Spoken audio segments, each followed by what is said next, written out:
Okay, we're here with Pastor Dave Klassen here in Seminole, Texas. It's January 8th, 2017. We're here with the Rebels, Exiles, and Bridge Builders Cross-Cultural Encounters in the Campos Menonitas of Chihuahua Oral History Project. And we're going to have a little conversation today about Pastor Dave's cross-cultural encounters growing up in the Campos Menonitas. So welcome. Well, thank you. It's great to be here. Yeah, wonderful. So briefly introduce yourself to us. Well, my name is Dave Klassen. I am the son to Knaus Klassen from El Paso. That's how my dad was known, Cornelius Klassen. My mom was Maria Cron. They were both born in Mexico and were married in, let me see, I have the date here, September 19th of 1951 in one of the villages, either Sprengtul or Blumstein, and I would not know how to translate that into English, but was born in Mexico in February of 1962 and lived in Mexico for about 12 years, approximately 12 and a half. Yeah. Okay.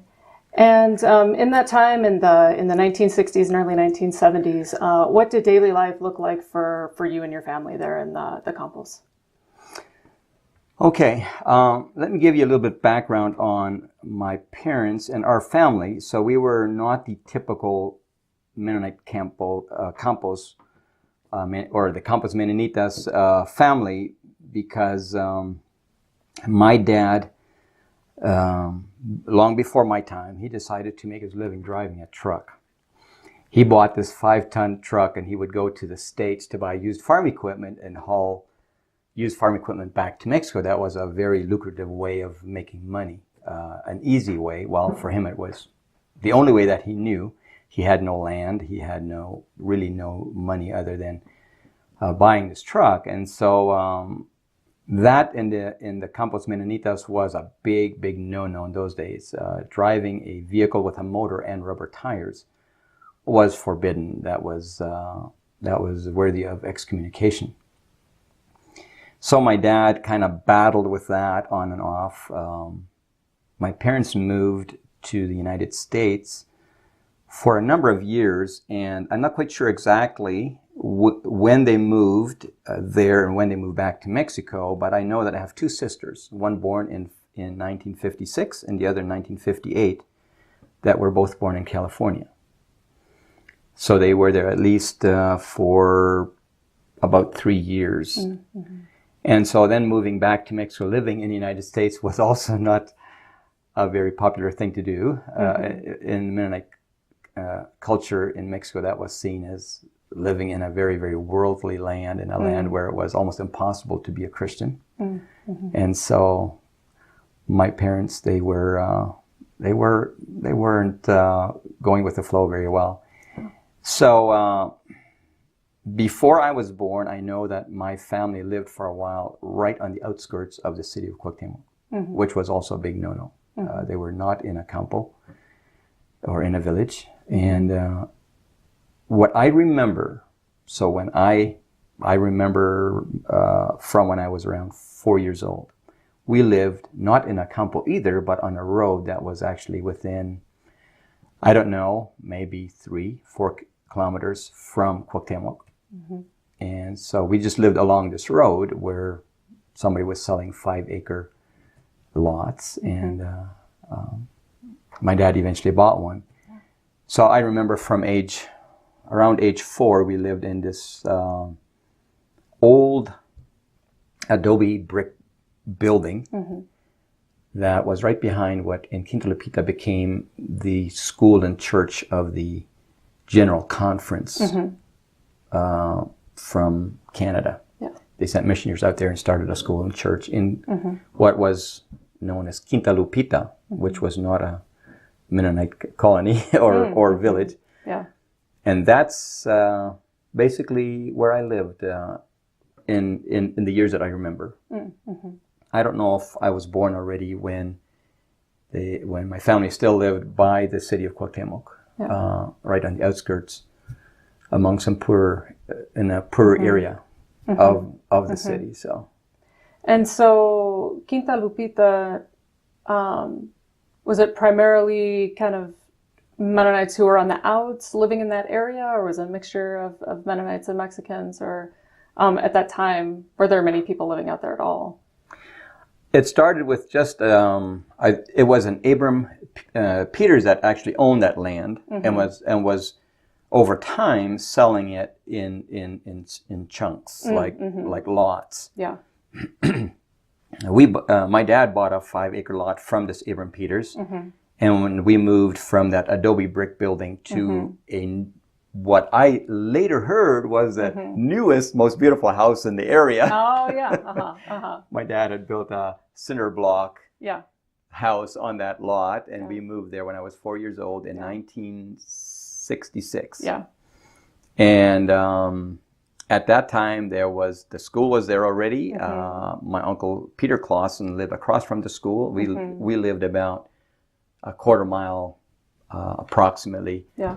Distances at that time seemed an awful lot greater than they are now. For sure, or than they seem now. But we lived east, and so slowly over time there was a whole mixture. I remember the orchard right behind us, right on the west side of us, was sold by Abram Peters to a Mexican doctor. Yeah. The lot right to the east of us, that would have been the front of our house, was bought by a young Mexican couple that built a house there and moved in, and they became our neighbors. So we actually had Mexican neighbors on both sides. Yeah. There was a Mexican family that lived at the corner of where the road through Quinta Lupita turned to go to Cuauhtemoc. And so there was Mexicans and Conferenza, or Conference Mennonites. We went to that school and church because another part of the story was that made our story a little bit different, was that my dad abandoned the family, left the family right after we moved into that new place, that new house, when I was 4 years old. Big conflict. He was not living a good life. There was many things that he did that were would have been considered to be grave sins by the church. He was excommunicated for driving a truck, according to my mom, as she told me the story, right around the time I was born. So that would have been in 1962. And that excommunication was from the Old Colony Church. So from there on, going to the Old Colony was no longer possible for us. And when my dad left the family for the first years, we had no transportation at all, no car, no horse and buggy, nothing. Yeah. And so we went to the school and church that we could walk to. That was a quarter mile away, and they were Conferenza. So we were outlaws. I don't know, rebels. Absolutely. Because we were actually excommunicated out of the Old Colony Church where my dad was, and that kind of kicked us out, and by default ended up Conferenza, simply because that was within walking distance. Yeah. And so you're describing those family dynamics as a little bit, or a lot atypical for that period of time. So what kind of interactions between Mexicans and Mennonites were considered normal at that time? As far as I remember, I would think that the main interactions between Mexican and Mennonites would have been business related, buying, selling, shopping. Mennonites would obviously go to the cities, to the stores and so on, to do all their shopping, all their staples, their clothes. Clothes, especially in the earlier years, very much among the Old Colony, they were making their own clothes, but they would buy the material for sure somewhere. And so that they would often go to the cities for that, buy the material and so on. So it was for shopping and for business and for trade, selling your wheat, selling your whatever your crops. Most of the income of Mennonites in those days was crops, or Then there was also some business partnerships, like let's say for my dad, driving for others, and also some of my, like my Uncle Peter, also did the same as my dad. So their boys ended up driving truck, and often for Mexicans or hauling produce and so on. So business was a big one, and the other one in the colonias Menonitas more was business and then labor. Hiring poorer Mexicans for menial labor work, like hard labor work. That was very, very common. And so other than that, as far as church itself was concerned and relationships as marriage and so on was not considered to be typical at all. That was actually looked down on or frowned on quite, especially among the old colony, very much so. And so you talked a little bit about that on that piece of land that your neighbors on either side were Mexicans. What kind of interactions did your family members have day to day with Mexicans? We didn't have very much. Like this doctor's orchard on our west side. We actually, I don't know if I ever saw that doctor. Oh, okay, yeah. The Mexicans that we did see were his workers in the orchard. Oh, okay, yeah, for sure. And those relationships were not good. As far as we know, they poisoned a number of our dogs. Oh, okay, yeah. Because they love to steal our chickens, Yeah. and they're living there week to week and months. Yeah. And to have a fresh chicken to cook Yeah. was obviously something to be desired, and Yeah, so our yeah. chickens tended to disappear. And so we had some very well-trained dogs that would guard, that would not allow Mexicans to come into the yard or to steal the chickens. And so a number of times, I remember one time specifically, one evening I was walking to my Uncle Peter's place, and one of our dogs followed me. And he was a young dog. He was not quite fully grown yet, but so he was very inexperienced.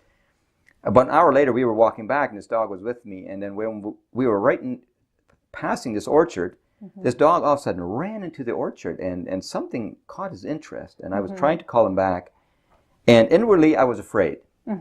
I remember specifically being afraid what would happen to our dog. And so by the time I got home, maybe 5-10 minutes later, our dog comes home. And he comes right from in the orchard.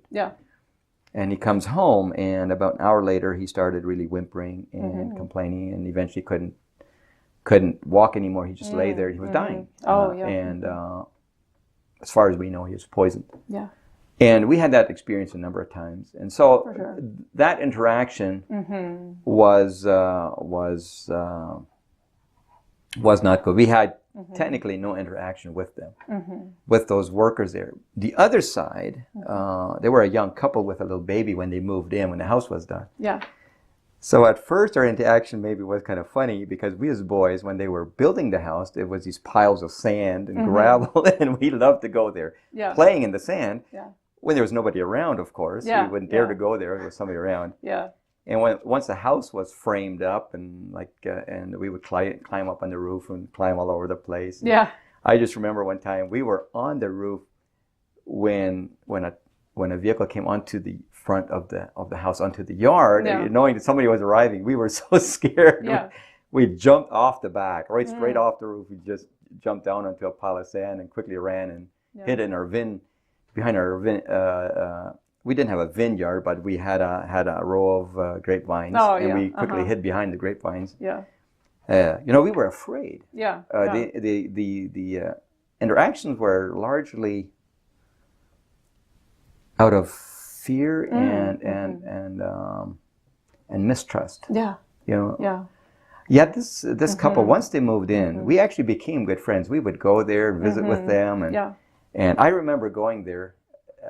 They had a worker staying there overnight, so that there's once they were leaving equipment and stuff there, that nothing would be stolen. And we as boys, we would go over there, and he would take out his guitar and he would sing to us and laugh, and we would just have a grand old time visiting. We would bring him food, and he would sometimes share some of his with us. So we as kids, I don't know what my mom would have said if she had known we were over there But we really enjoyed it. And then once that family lived there, we thought they were very wasteful. They had this bucket, and they would throw all their leftover food and everything in there. And there was whole pond in there, and all kinds of things, and they didn't know what to do with it. And so we would gladly go and pick it up and feed it to our pigs, because that was a feast for our pigs. So actually, we benefited from them, and so we actually became good friends. Not to the point where we would go to their house to visit with them, or them with us, but that there was a friendly interaction. Yeah, absolutely. There was another one, how we interacted at the corner, as I said, on the way to Cuauhtemoc. You go down about 2 kilometers or so, and then turn a corner another a couple of kilometers, and you're in Cuauhtemoc. Yeah. At that corner, there was a Mexican family, a poor family, living there that took care of that orchard, or worked there for the owner, who was, I believe, he was a Russian Mennonite. And they were a little bit of a class of their own. For sure. But we had a good relationship with that family.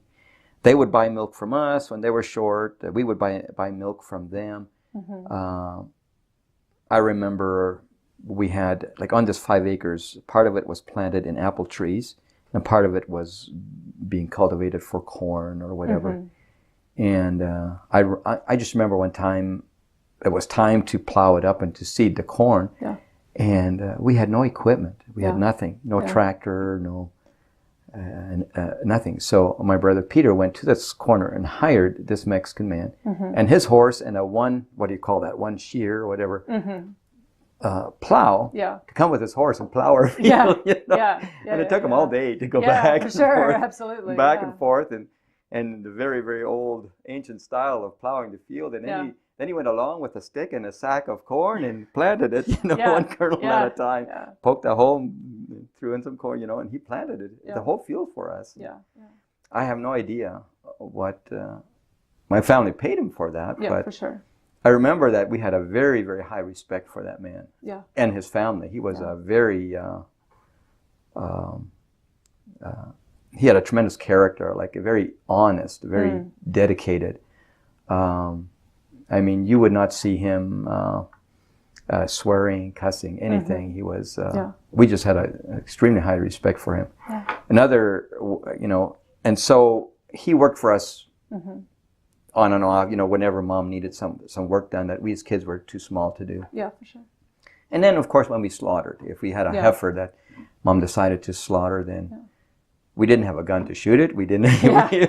We needed somebody that would come and help us, right? Yeah, absolutely. So she would hire this man, to come and help us, and he would come with a ball peen hammer, knock out this heifer, bleed it to death. And then help to skin it and everything, and help us slaughter it.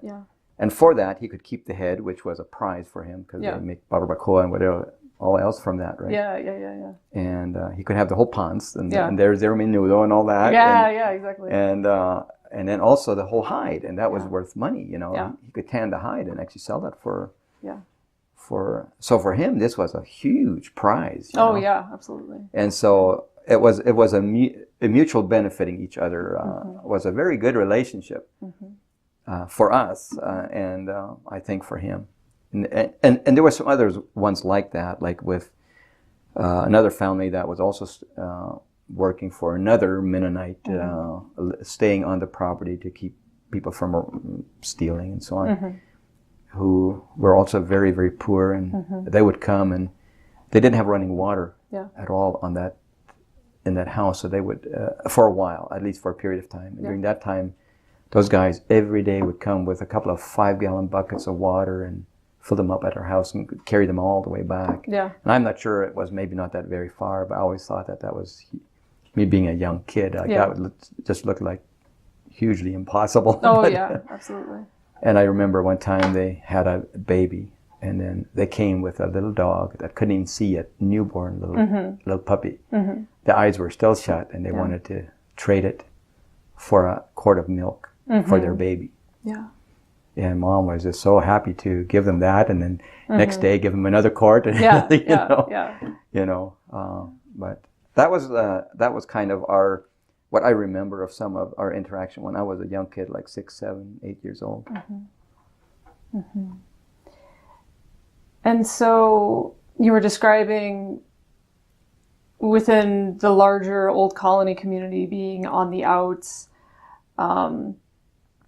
What were the community's responses to your relationship with Mexican people? Or was the connection so far cut off anyway that there was no response to your interactions with Mexicans in daily life? Well, I don't think, so we were not part of the Old Colony Mennonites, okay? So we are now part of the Conference of Mennonites. One thing we need to understand that the General Conference missionaries, they were much more open in this interaction with the Mexican natives. They actually encouraged it. Okay, yeah. They encouraged the learning of Spanish. They encouraged the interaction. As a matter of fact, it was under the General Conference that they started to actually have Mexican teachers come and teach Spanish.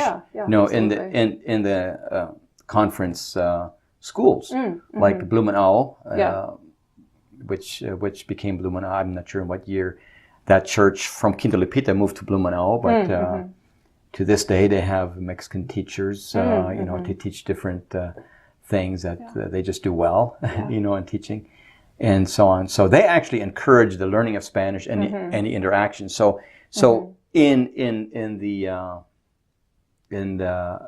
interactions with the church that we were part of, it was not at all a negative thing. Okay, yeah, absolutely. Of course, from the Old Colony perspective, all these conferences they're outcasts, right? They're rebels. They're well, as a matter of fact, going back to what kind of people settled into this area, they were basically all excommunicated Old Colony people that were excommunicated for some reasons and became conferenza. Right? So now they're outcasts anyway, or they're rebels. And so they're Peter Rempels, Abram Alferts, they became our neighbors. And Abram. Anyway, I would have to think hard to remember.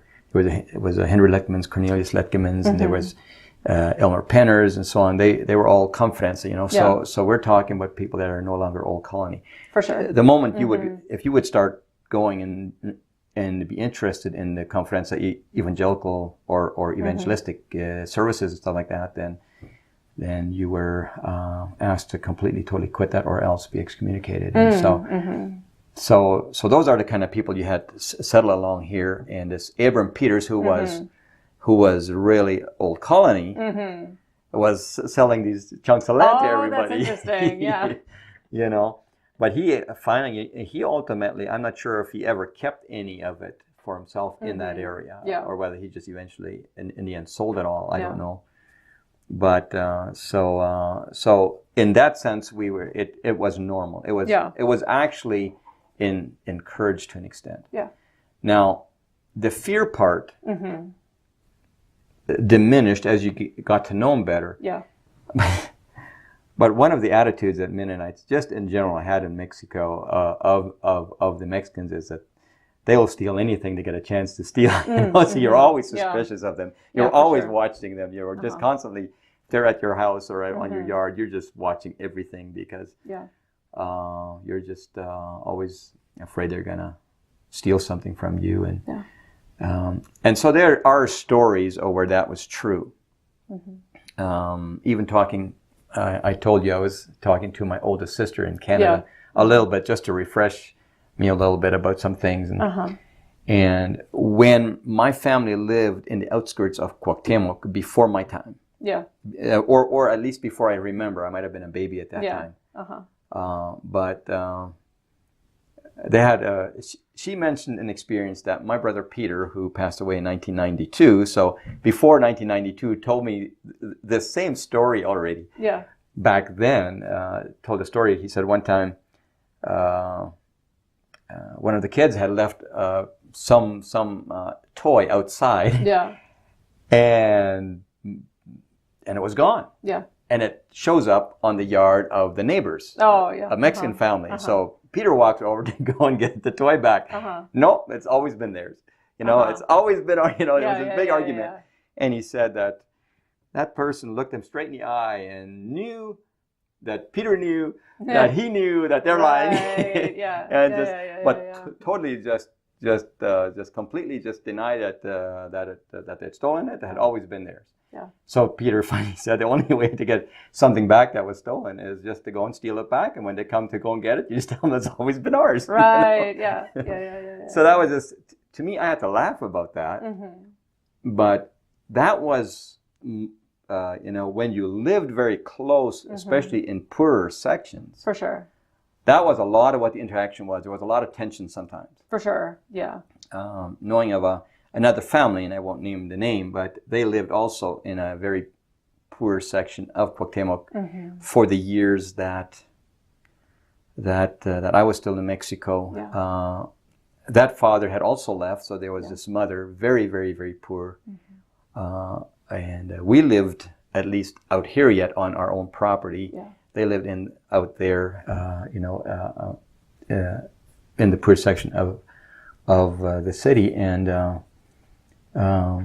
that was even by our standards in the group that we lived in. That was even kind of like looked down on. So if you envision it as a totem pole of who's important in this community, they ended up being pretty well at the bottom, and we were kind of like next. Yeah, absolutely. And the reason we were kind of looked down, you know, where our family was was not respected very well, was because my parents were separated. My dad wasn't around, and he wasn't paying his dues.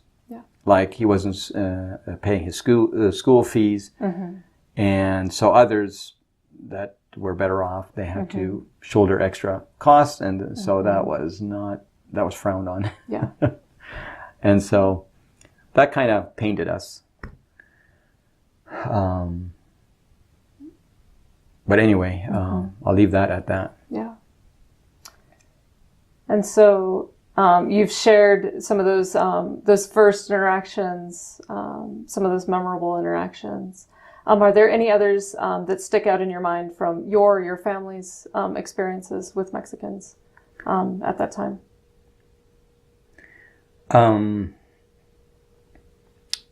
Yeah, because my dad wasn't around, like mom couldn't go out and work and so on, and so actually three of my sisters, and not all at the same time, but ended up working in the city of Cuauhtemoc at the pharmacies. Yeah.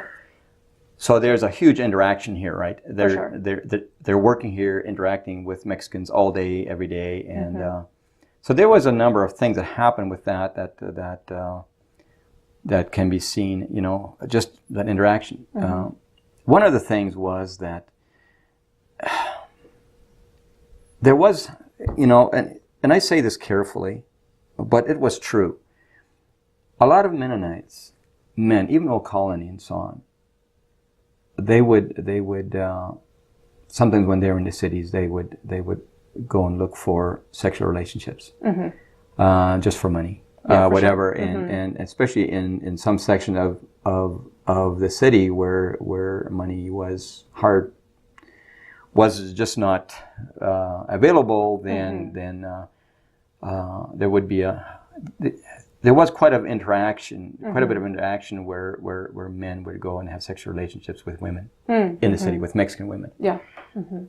My sisters working in the city sometimes saw some of these things. For sure. All right. Yeah. And that caused some problems because these men were afraid that the sisters would talk. Yeah. And they would get in trouble and stuff like that. So, before they could talk, then they would sometimes go and talk around about my sisters, what they were doing. Oh, I see. Trying to taint their character so that if they came up with something like that, that could be easily... Right, that if they said anything, they wouldn't be believed. They wouldn't be believed. Yeah. And so I can just attest to it, and with clear knowledge that my sisters never did interact sexually with anyone except for the ones that they married. And one of the key reasons is this. Because we didn't have a vehicle, both of those pharmacies, I had my sister Anne worked in Fritz Heide, who was a Russian Mennonite, his pharmacy, and my sister Maria worked in another one, and I forget what that one was called now, but both of these pharmacies, they would always send somebody out in the morning to pick them up. Yeah. And they would work there all day, and then they would bring them home. Yeah, for sure. No. And that's the whole time they ever worked in the pharmacies. They were always picked up and brought back home. For sure. So there was no chance of right, kind of like running around. Yeah, running around, doing all kinds of things. Because they worked all day, and then they were, and right from there, they're brought back home. Yeah. And so, but because Mom also not being together with her husband, another negative, that there were men that would come in the yard, Mennonite men, and want to have sex. With Mom, and this is not fun to talk about. Yeah, absolutely. But so rumors would fly around, and she would be accused. And as a matter of fact, my sister that I talked to earlier today said that Mom was sometimes talked about that her kid, she had Horus kids, and which was which tainted us, right? Right, absolutely. And so you kind of carry me being below 10, like less than 10 years old. I mean, to me, I had no idea what the implications of all that was. And right. So for sure. It didn't affect me personally. It affected my sisters. I know that my sister Anne, we were there in July, and she told me some stories of her interactions with this, and how it affected her. She saw one of these church leaders or someone involved in church being interacting with or being together with a disreputable person. And the Sunday morning over the pulpit, she being in an indirect way as being painted as running around and sleeping around with all kinds of men in the city, and that those girls that worked in those pharmacies, their parents, if they knew what the girls were doing, they would do something about it, and so on. And that, meanwhile, he's the one running around. Right. And so that made my sister Anne became very, very bitter towards church because of things like that. Yeah. And so I don't know if she's ever really became free from that. For sure. So those kind of things, like, so we're talking about the interaction with the Mexican culture. Like, some of it was very negative. Yeah, absolutely. There was that aspect of it that I don't know if there's any records of it, because nobody would talk about it. Yeah. But I remember my dad, as a kid, my dad was home for a little bit, and we were driving to the city, and here's a couple of Mennonite men coming from this poor section of houses and stuff like that, and asking Mom, like, what in the world are those guys doing in there? Yeah. And then she explains it to him, and we're sitting there, we had no idea. And so, but that was part of that, just part of the interaction, like, So there's that whole rebel part. Like, I think about like there's many Mennonite men that did sexually get involved with Mexican women. Yeah. And though often not excommunicated for that, but for driving a truck. Like my dad, for instance, for driving a truck when he was doing this too. My dad wasn't innocent. Yeah. But somehow never being able to find themselves back into the church, like forgiveness for oh, they're a junk, but being written off as being, oh, that's just them. And, you know, and that, of course, colored us as his sons. Yeah. Some felt that, those are, you know, that's what your dad was like. That's what their boys will become like. Yeah. And by God's grace, we're not. Yeah. Yeah. It's that was for us. That was some of the culture that we grew up in, and so it was sometimes very bittersweet. Yeah, I'm not absolutely. sure if that makes sense, but yeah. Well, it's interesting, this whole idea of the Mexican culture and the city, sort of like being this place for vice, and like, oh, you take your illicit activities like out into the city and out like among the Mexicans. Right. So that's interesting. And hence the idea of not accepting, like that was one of the arguments for staying with horse and buggy. Then it was not as easy to go to places of sin. Yeah. Okay. Right? Yeah, for sure. With a vehicle, you zoom in and zoom out, exactly. you know? Yeah. With a horse and buggy, like takes you all day. Right. For instance, my grandparents lived in, like I said, in Blumstein and Springtool, which was on the north side of Rubio. Rubio is about 40 kilometers from Cuauhtemoc, north. Oh, okay, right? yeah. So we're talking out. about Rock Road, Bumpy Hole Road, and only horse and buggy. So it would take all day to travel with horse and buggy all the way to the city. Yeah. They would stay for a night, shop the next day, stay for a night, and take a whole day trip back. So it's a 3-day trip to the city and back. Yeah. Right? I mean, to go shopping. So they sometimes didn't go once a year. Absolutely. So they would buy all the staples that they needed, and they would make do the rest of the year. Yeah. One of the interesting results of that was that my mom, my grandparents were married in church, and she grew up my mom grew up in Springtool. Yeah. And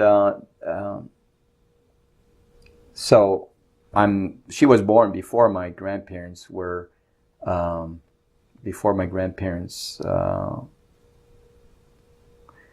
registered. Oh, with the government. With the government before they went to the city. Yeah. Oh, exactly. Yeah. From when I don't know when they'd been in the city last, but well, actually, it must have been at least a year because they were married in church and had a baby. Yeah. Before they registered their marriage in the city, before they went back, so now my mom is born before they're married. According to the Mexican law at that time, you were married on the day you register your marriage, not not when you got married in church. Like that didn't count. You had to be registered to be married. So now the marriage, the wedding date is as you know the date is registered. While mom's birthday is earlier. Yeah.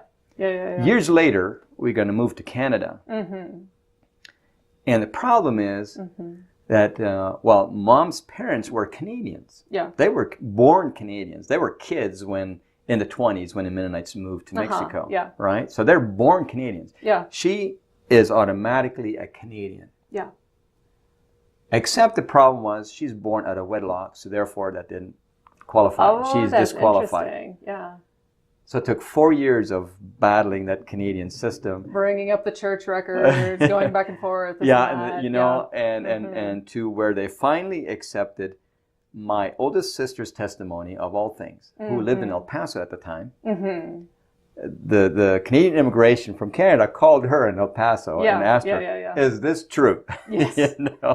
Well, yes. Of course, she wasn't born then either. Right. Yeah. Right? Exactly. But this is how it was in Mexico in those days. Yeah, absolutely. And so they finally accepted that, and they granted her Canadian citizenship, and so we became Canadians. Yeah. You know, that was back in the we moved there in '74. So I know I have my original Canadian citizenship card from 1980. Yeah. I was a handsome young dog at that time. I had hair.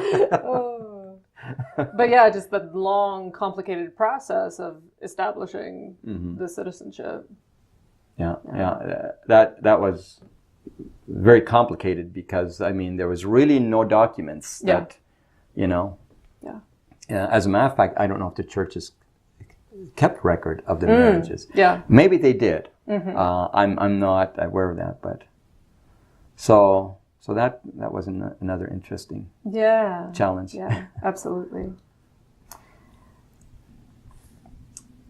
Let's see. Were there any other memorable interactions that other people had that you find particularly interesting or that stick out in your mind? Either friends or neighbors or just people around the community? Well, there was, there's a, well, I just remember as a young boy, for instance, and I don't remember her first name. Well, maybe I shouldn't name names anyway, but was a lady. She grew up in a very, very poor family. As a matter of fact, she was related to this family that was living in the slum section of Cuauhtemoc. That woman whose husband had abandoned her. Yeah. She was related to that lady. Now, I'm not sure if they were sisters or not, but anyway, she had married a Mexican who apparently was extremely abusive. And one time she had been very beaten up and she was very bruised and so on. She showed up at our place. Yeah. In Quinta, Lupita. Yeah. And my mom had tremendous compassion, and so she just invited her to stay at our place, and she lived with us for about half a year, and just helped along the house and stuff like that. And with that, she could live with us, you know, because she had nothing. Yeah. She came with what she was wearing. That was it. Yeah. And she had been beaten up very badly, and so mom took care of her. And when she got better, then she became a intervieuxr or a like just a help in the house. Yeah. But for that, she could eat and live and sleep and whatever she was. Yeah. And I just remember that as a young boy, I fell in love with this lady, like not in any other way than that I just really, really had a heart for her, like having known what she's been through and so on. And that she was such a caring woman. Yeah. But you could just always see the pain of her life in her eyes. And so we saw a fair bit of that. My mom was, in some ways, families like that connected better to our family because my mom's experience, right? Yeah, and so, absolutely. So we saw a lot of that side. Yeah. More of that side than the rich and the having whatever and those kind, that kind of life. We saw more of this side that was, another example of that would have been a Mexican woman, an old shriveled little lady that had hung around this part of the city where my one sister worked in a pharmacy, and I forget the name of that pharmacy, but a small little Mexican woman. She was a beggar, just completely wrinkles and old, and she had been mistreated very, very badly, and so.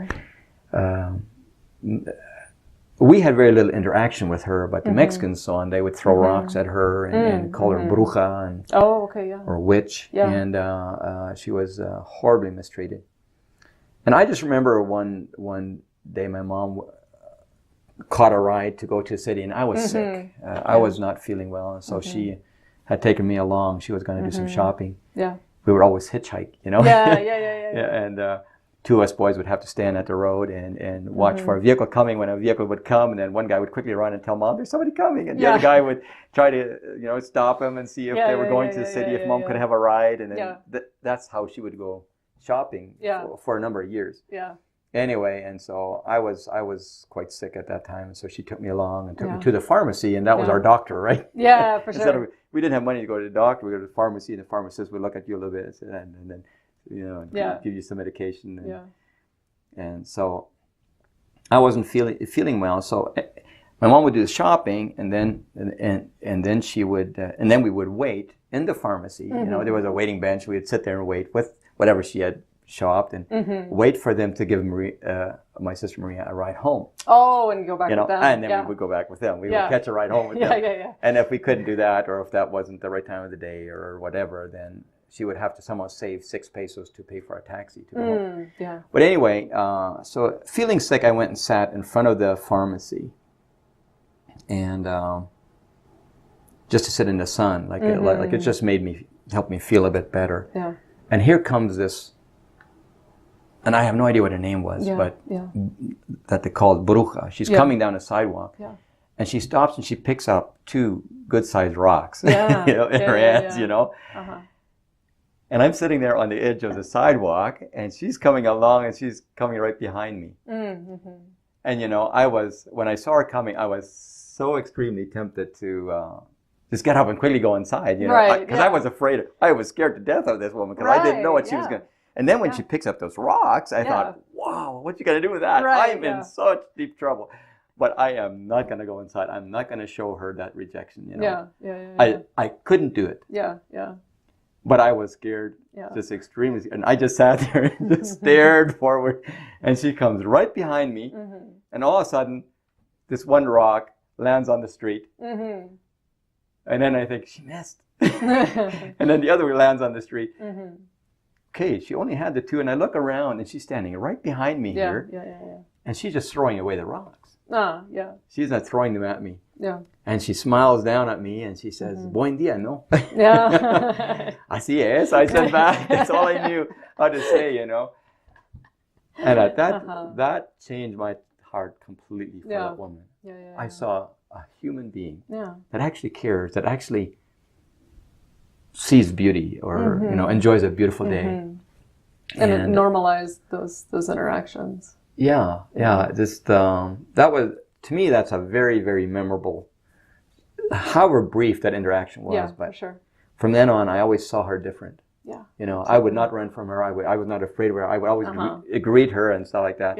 I still don't remember what her name was. But, I knew that she was a real, genuine human being that was just, because she would, they would tease her and stuff like that, and she would get angry. She would throw rocks, you know.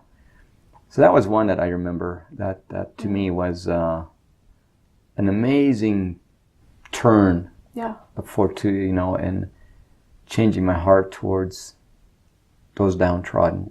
Realizing how very, very difficult life must be for them. Absolutely.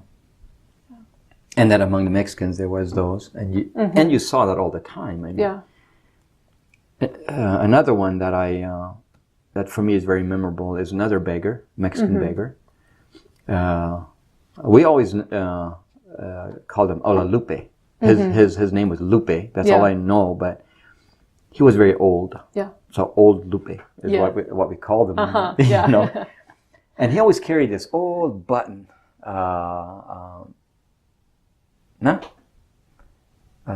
do you call those? The accordion. The accordion. The accordion. And he would have it in an old cloth, all tied up in a bundle, and he would carry it on his back, and he'd come all hunched over down the road. And we would see while we were coming, oh, there comes Ola Lupe, And we knew he was going to sit down at the gate, and he would sit down, and he would just untie his bundle and start playing his accordion. And he could play well, he would play these rancheritas. And I would always go and sit down beside him and just listen. And when he had played a couple of songs, and I would go to the house and tell Mom that Ola Lupe is there, and and that he's hungry and stuff. And then Mom would we didn't have much to give to him. She would give them what we ate, and she would take out she would cut a couple of thick slices of bread, I always thought, man, why does she never cut them that thick for us, And then she would spread real thick with jam, and sometimes make a cup of coffee, and then I would take that and go to the street and sit down beside him and give him this. And he would eat. Sometimes he would eat one slice or cut, break it in half, and eat half and save up the other half maybe for later. Have his coffee but he would always, and that every time he comes through, that was kind of, I was loved enjoying to go and sit there. Or a number of us kids would come, and we would just just huddle around him and just listen to him play and interact with him. And he was also a very, very honorable man. He was a beggar, but more honorable than I think many of us Mennonites were. I learned a lot from Lupe, from that bruja, and that changed my character. Yeah. Gave me compassion. Yeah. So that was very real. You know, and having the way our family, also the way, you know, where we were at in the whole status quo, you know, that helped you to understand them, you know. Yeah. And so, anyway. Oh, that's wonderful. You talked a little bit about some of the interactions that your parents and grandparents had in terms of, you know, maybe going to the city once a year or very minimal interactions with Mexicans, and then talking about your growing up years, the kinds of interactions that were happening.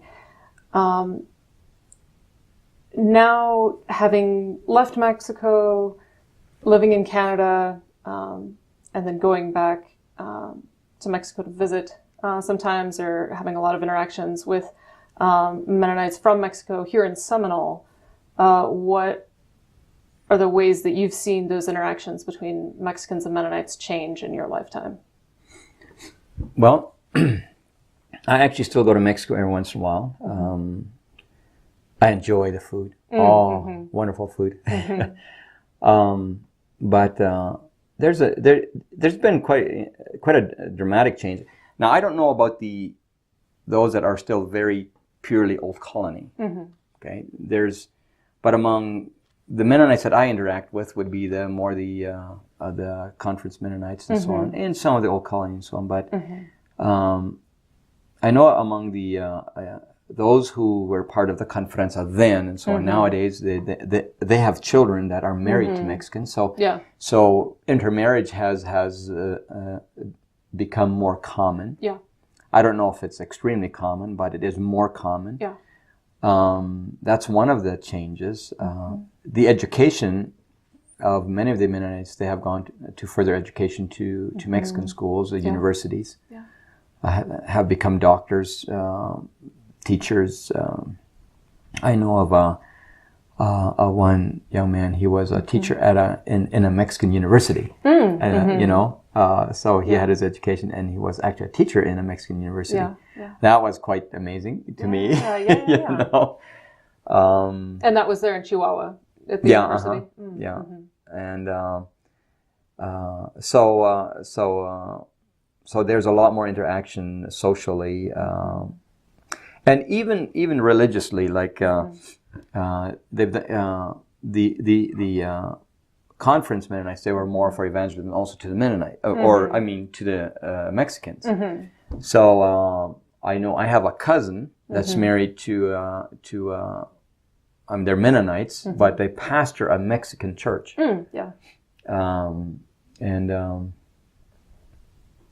So as a matter of fact, my closest friend in those years growing up in Mexico was Tony Klassen, which was my Uncle Peter's youngest son.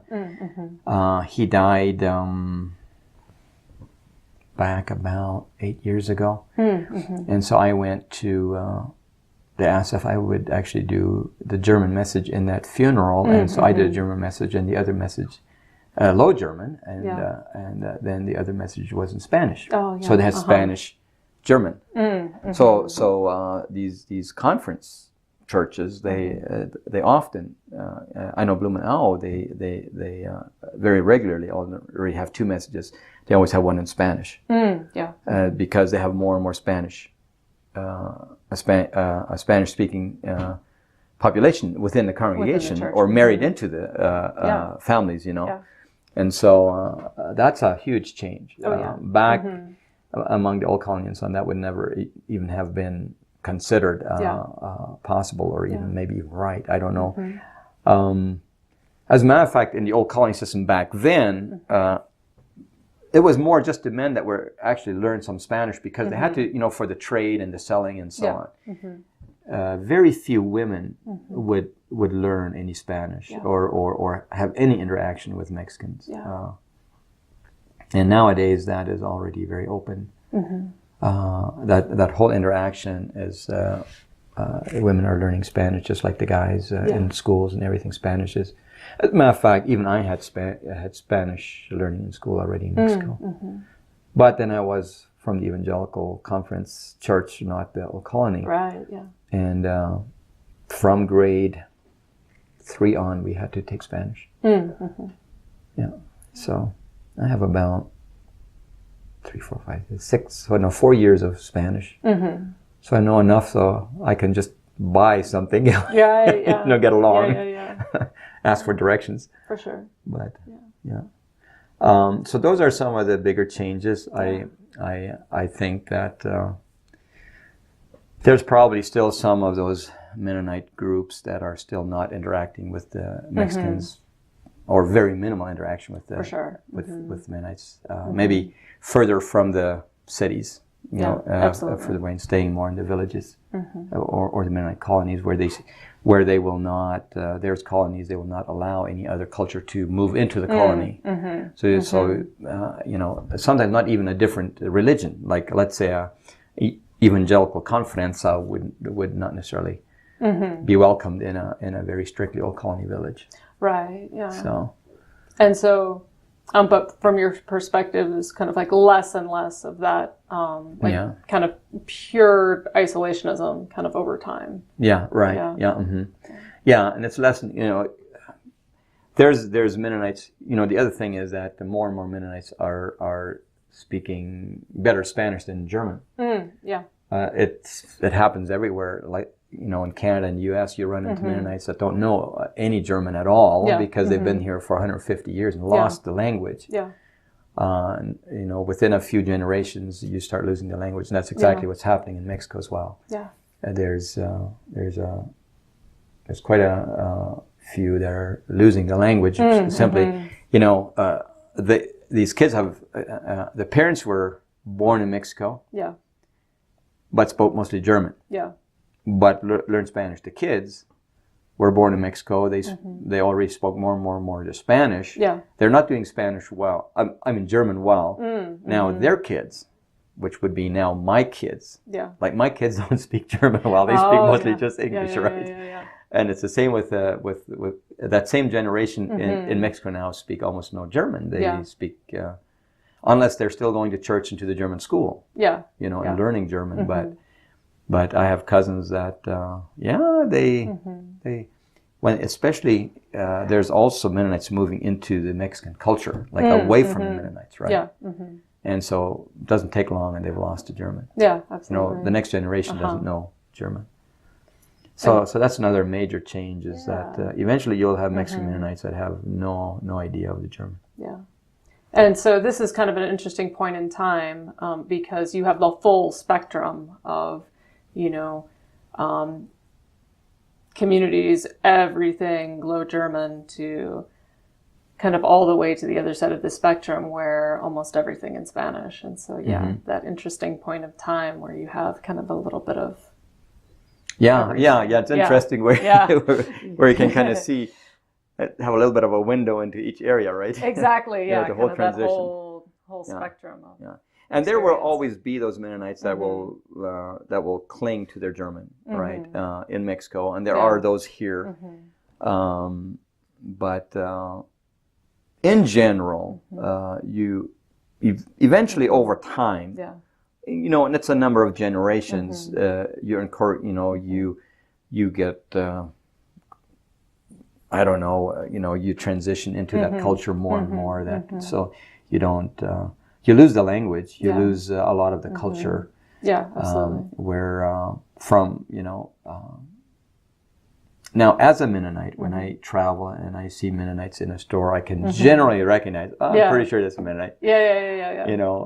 For instance, I was driving down the road a while ago with my boys, and we had a corn feeder, for deer hunting on the back of the truck, and we had forgotten to lock down the lid, and we lost the lid somewhere along the line, and So we turned around, we drove back, and finally found it on the road. And just as we're approaching it, there's another truck with a trailer pulls over, and he turns around and he's looking at the same lid, you know. And I'm thinking, oh, that's our lid, that's our lid, you know. So I pull over the side of the road, and I see this unshaven man. He looks rough. He looks like, there's no indication that this is a Mennonite, you know, as far as dress or anything like that. Sure. But I approached him, and as you know, from the truck, I'm already pointing. That is ours. I pointed to our feeders. Yeah, for sure. You know, and then he was trying to say something, and the first thing I said to him, "Kosti beta dich." I was almost certain, no. Because you just knew, like, there's something. Yeah. There's something about this guy. He must be Mennonite. Yeah. And he says, I don't know a word of English, he says. But he was so unshaven, and the way he looked and everything, like there was nothing indicated him to be Mennonite. But you just had that sense, must be Mennonite, exactly. you know. So that was just kind of funny.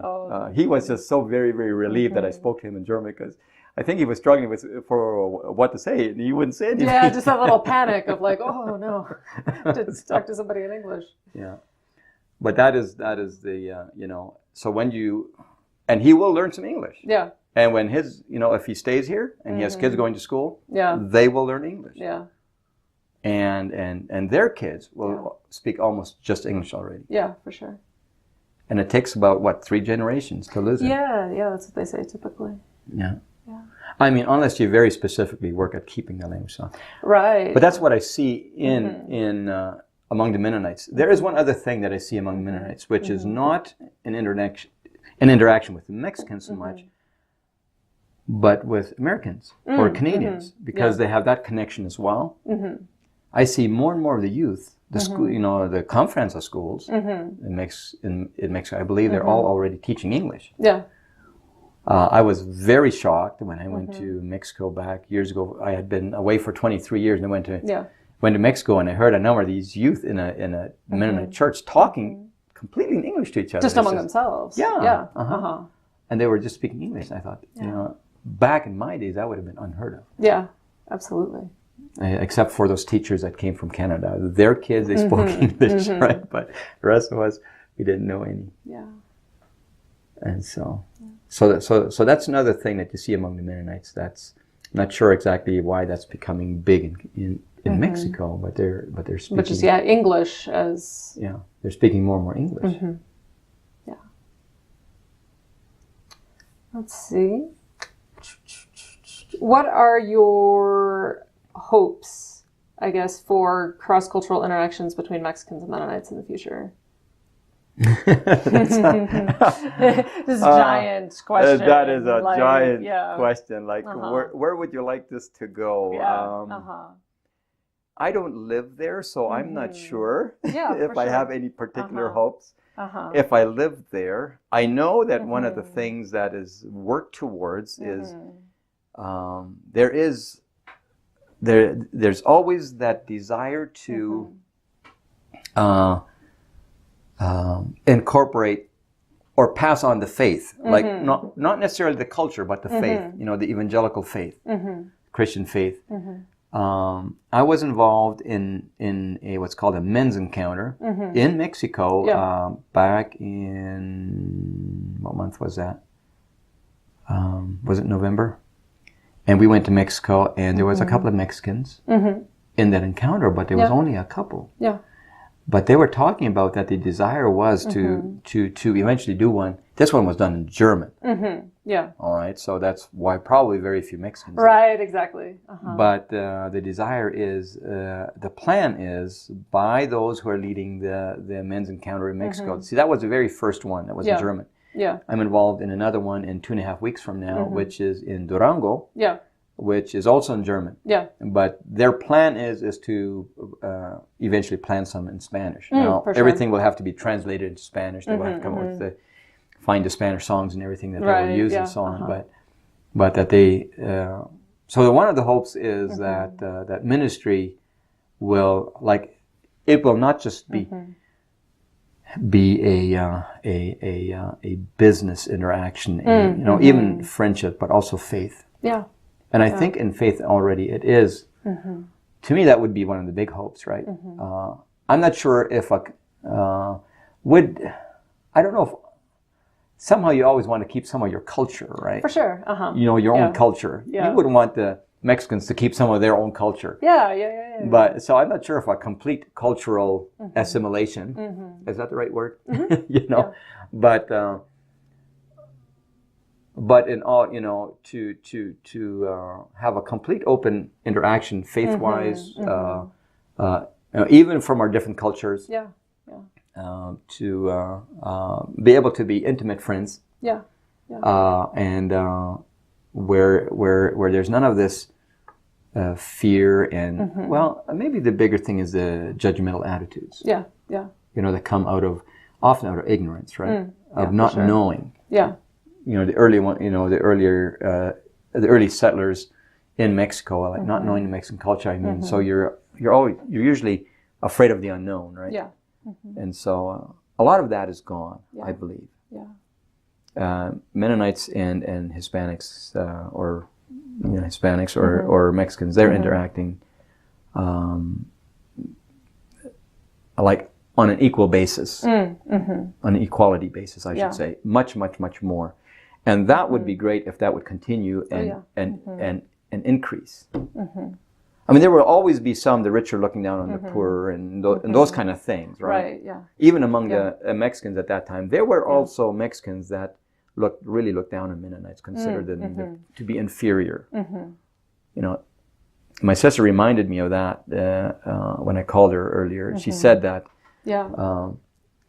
That was also there. Mennonites, they were called all kinds of names by the Mexicans as well, and stuff, just derogatory names, and made fun of and teased and so on. So that was, I don't know if Mennonites teased the Mexicans that much. They were just afraid of them and just considered them to be inferior, so therefore we just what that Belt mentioned, they're of the world, and we're God's people, so we must keep separate. That was maybe more that. Whereas for them, it was maybe more often a derogatory, teasing and so on, if it was negative. But I remember incidences of running into some, in the city, some very rich person. You could see it by the way they acted, by the way, and they wouldn't even see you, Right. Yeah. And that was all fine, But one of the beautiful things is, and that would be a hope, is that this faith assimilation would continue, and grow deeper. And there is a lot of that. As I mentioned before, I know that there's a lot of outreach that's often, a lot of the evangelical outreach by Mennonites is being done in Spanish, completely in Spanish, for that purpose and for that reason. And I think that's very, very beautiful. Because I think that breeds respect, that breeds love. Honoring one another, caring about one another, and that compassion, and if we could grow in that area where, in that sense, we're all equal, right? We're all ultimate failures in sin, and yet God offered redemption through His Son Jesus Christ, and He made that equally available to every single person in the world, no matter what the culture. Absolutely. And so, in that sense, we're all on the same level of needing redemption, and then also equally, it's equally available to every single person. So how can we have consider others lower than ourselves? Right. No matter what stature they have in the culture. Or in their society, right? And the two people that I think that would have taught me that as a boy was this bruja, and I don't know what else to call it because she wasn't a witch, right? And but because that's all I've ever known her being called. Maybe my sisters would know because my sister worked in the pharmacy. She lived right in that area. Oh, for sure. So she will have had more interaction with her. If I think about it, I'm going to ask her about that one day. But And then this Lupe. Hola, Lupe. Yeah, Hola Lupe. I mean, he came because he was always fed among Mennonites, so he would come along there, and sometimes when we had some money, we would even give him some money, you know. Yeah, for sure. But we didn't have a lot of that either. Right. So. Yeah. So yeah, that would be maybe I could just encapsulate as saying that that faith assimilation and that mutual respect for sure. and honor, and therefore also the open friendships and all that. That's that relationship to be one on an equal level. Yeah. In all areas. Absolutely. You know, I think in food they're better. And well, actually, Mennonites have some very good food too. But